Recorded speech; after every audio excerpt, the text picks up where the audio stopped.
The year is 1622 and a man named Nicholas Berger is tasked by the French king at the time of mapping the entire Roman Empire of what was. He did just that, and he came up with a two-part 1,000-page document called L'Empire de Roman, or something like that. But in doing that, he made one small mistake so subtle in its content that it still perpetrates itself today, 400 or so years on in the media, and it's taken for granted as we speak. Welcome to the story of everything you know about Roman roads is wrong. I'll tell you the story of about 5 or 6 different myths as I walk along various Roman roads. First up, the Fosse Way. You have to forgive me because every so often I'll dive into a hedge just like this and show you a bit of Roman road.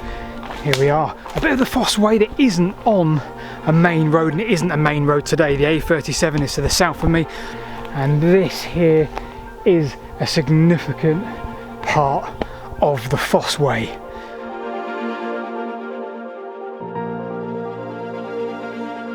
Whilst we continue up the Fosse Way towards Beacon Hill, well, let's keep on point because the first myth is the Groma, and that the notion that all Roman roads were aligned using Gromas. Now, the use of Gromas isn't disputed in any way. There's archaeological evidence to suggest they were used. I think even a complete one was found in the remains of Pompeii. However, when you look at every video, every blog, every bit of article that writes about them, well, they all seem to gloss over one significant point. So a Groma is a super useful surveying tool. Think plumb lines hanging from a cross in order to set a route against a fixed point in the distance, perhaps a beacon. This all adds up, and you can set off your many surveying underlings across the hills to line up dozens of these points. So as may become obvious, in order to use a Groma effectively, well, you need to know with a fair degree of accuracy which direction you want to head in. That's not too difficult, but when I say a good degree of accuracy, not just to the degree, you need to be absurdly accurate if you want to hit a straight line. It's 60 miles in the distance. So here we have two options. Number one, we rely heavily on beacons, set fires along the route in the general direction, alter them as we go, and also as we reach our destination. Now, depending on the length of the route, this would take an absurd amount of time, truly. Even with an unlimited people to hand, you still have to relay messages, head back and forth, move, line up, repeat the process over and over. Number two, while we take a more accurate direction from the immediate point that we leave place A and do the same for place B at the same time, I still don't think we're going to be absolutely spot on. So the line is laid from each direction until it meets in the middle. Now this, in my opinion, unless absurdly accurate, would always lead to a very slight kink or change in the middle. And that is pretty much what we commonly see here in the south of the UK at least. So yes, the Groma was part of this bigger plan, but it's important to see it as one tool of many in various surveying methods of the Romans, rather than the be-all and end-all.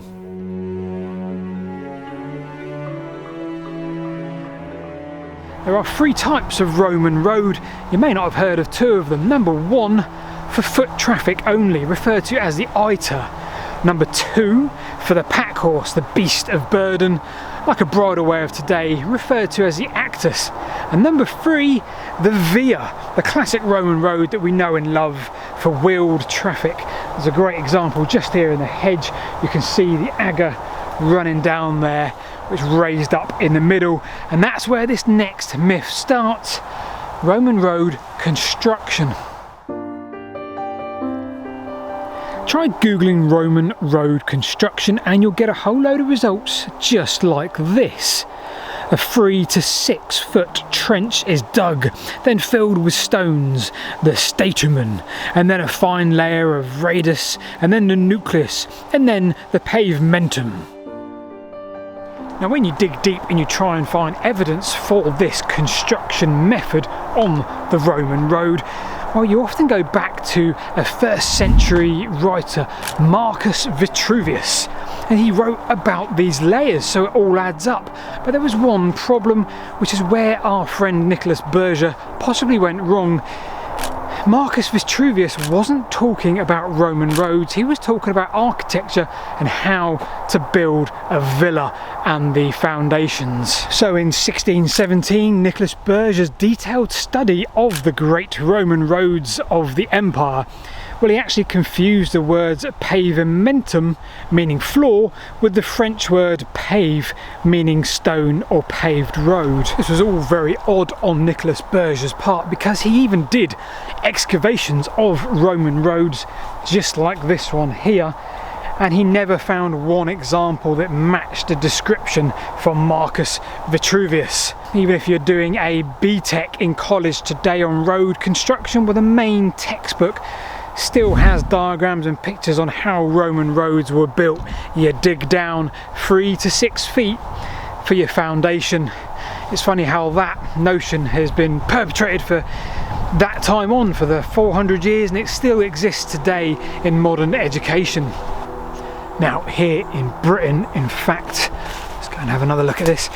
Well, much archaeological evidence suggests that mainly the top layer of soil was scraped back perhaps 6 inches to a foot, and then filled with the more hardcore and finer layers on top.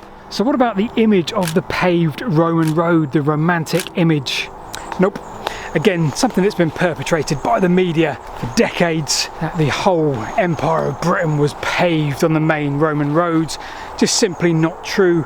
Yes, perhaps more so as time went on in the towns and cities and the areas of populations or forts, but certainly not outside of those. Not one shred of evidence suggests that.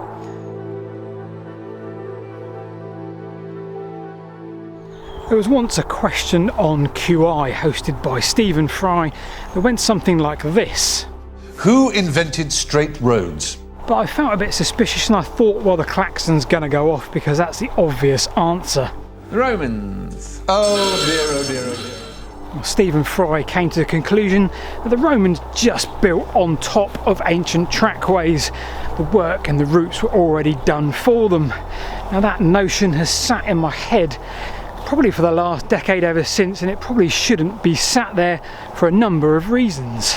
So sit yourself down on Google and try and find evidence for this. Try and find archaeological papers which study this rather than just a passing mention. You probably won't, yet you'll find this repeated over and over by countless media outlets and blogs alike. But did it actually happen? Well, in part, yes. I think some of the larger routes, such as the Fosse Way or Watling Street, well, they certainly formed ancient trackways before the Roman roads.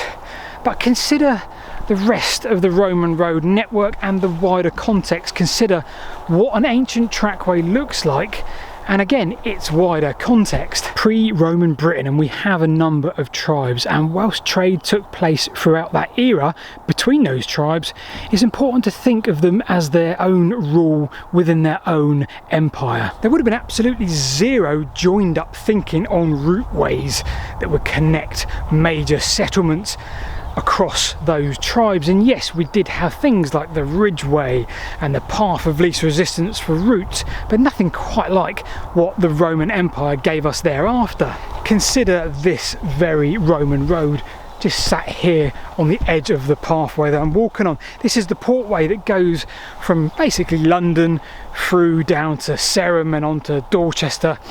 Now that forms a relatively straight line between each, as we've discussed.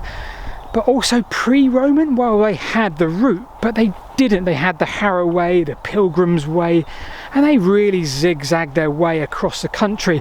Straight line, almost certainly not. Defensive, perhaps yes.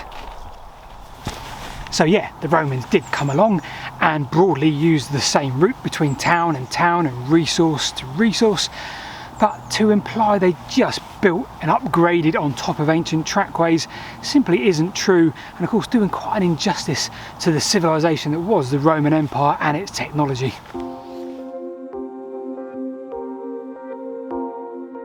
So there was a viral tweet back in 2019, largely based on an early internet chainmail thingy, which gave the story of the modern railway gauge of 4 foot 8.5 inches and how it came from an Imperial War chariot. Now these were apparently made just wide enough to fit 2 horses' backsides in, and of course you can derive many amusing statements to link the two. It appears that the crux of this comes from a statement which reads, "The people that built the tramways and early railways used the same jigs and tools as they used to build wagons, which used the same wheel spacing." This is a massive assumption based on absolutely no evidence whatsoever, and assuming tools and jigs seemingly remained the same for centuries and potentially millennia. So how do we go about debunking this? Well, for a start, the UK used a wide variety of gauges in early railway years, so that statement falls apart just there without much effort. Now, it's stated that the wagon wheel spacing on a Roman wagon was tightly monitored and needed to be specific distance in order that the wagons did not break in the paved wheel ruts.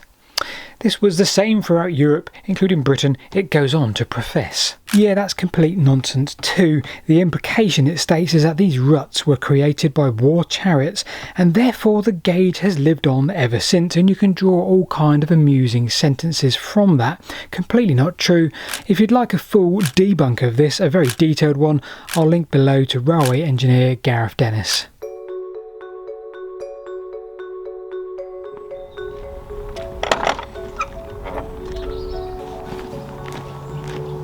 Next up, maps. Not so much a myth as such, but perhaps a preconception of map and map usage. Now I think with regards to maps, since the Roman times and today, we've kind of gone full circle. Let me explain what I mean. So let's say you were tasked with moving something on the Roman road network, maybe from, I don't know, let's say York to Silchester. Whether you were responsible for moving an army unit or working for the government on the Circus Publicus, whatever it be, you wouldn't be expected to whop out a huge map and navigate your way. You would have what was referred to as an itinerary.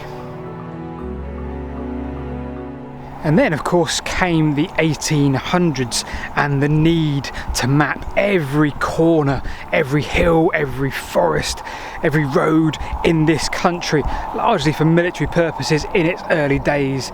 The likes of William Roy mapping Scotland gave the birth of the Ordnance Survey, and on then for the next 200 years. Even when I was a kid growing up, I had my OS maps and I'd cycle everywhere I possibly could, looking at a map flat on a table, where do I go next?